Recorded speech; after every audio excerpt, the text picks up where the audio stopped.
What is missions? You know how you plant a church? Same way you pastor one. You study the Word of God, you pray, you do the work of an evangelist, and when people start getting saved, you disciple them through the pulpit and personal ministry, and then 2 Timothy 2, you start training up leaders.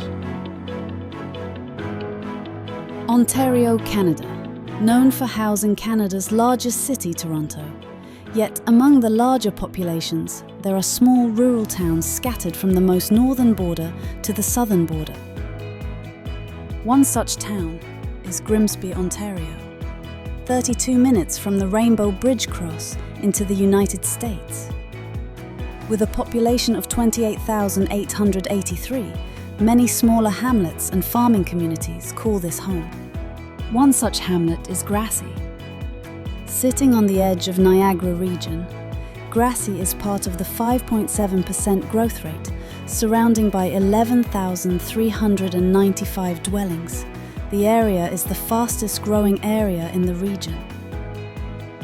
In this small corner sits an historic church, on a small parcel of land devoted to God since the 1860s.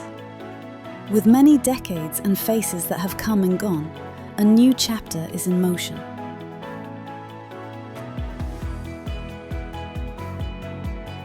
Pastor Steve Bainbridge, his wife Christine, and the congregation of the Mill are stepping out together through prayer and service to focus on the recovery of churches in smaller rural towns.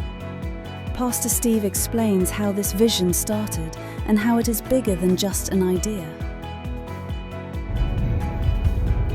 So what drives a pastor of a regional church in the large metropolitan area of Mississauga to plant a church in a small community known as Gracie, Ontario, Canada? So in 2017, 2018, when we did that launch, we were surprised of the growth that the church has, and we are now at a place of movement once again. But we don't want to grow big, we want to grow out. Over the church's 45-year history, it never once ever planted a church. 45 years. 45 years of no church planting. We want to make sure that was going to change.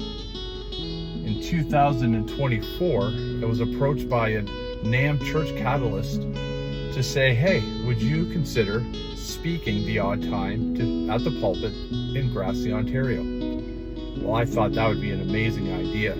So I started to go and do pulpit supply, and I got to know the church family quite well. And through much prayer, through much focus, and just surrender to the Lord, the call, the absoluteness of needing to replant a church in that area, to be a thriving church that holds on to expositional preaching, leadership development, discipleship making, it needed to happen once again. There was a purpose, there was prayer, and there was a plan. Yet, the question remains, how can two churches function off one pastor? Who will oversee this church plant, and how will it function? Now, this brought a lot of questions, understandably a lot of questions. And I had to pray, do I want to devote my time to two different locations? But then I started thinking that if the elders are involved, if the deacons are approving, the board of directors are approving, maybe there's something here. I started to think about George Mueller and how he ran an orphanage and a church. His time was devoted in many places. Spurgeon did the same thing. Even today, we have guys like Dr. John Piper and John MacArthur dedicated to their own schools, dedicated to the preaching ministry, and also traveling as itinerant speakers for large conferences. It's not uncommon for a pastor to have his foot in two different places. More so when I look back at the history of itinerant speakers, specifically here in rural Ontario. You would have Methodist, United, and Congregational churches without any minister. And those ministers would travel to the multiple locations on Sundays and preach for them and to pastor them. Two churches, one vision.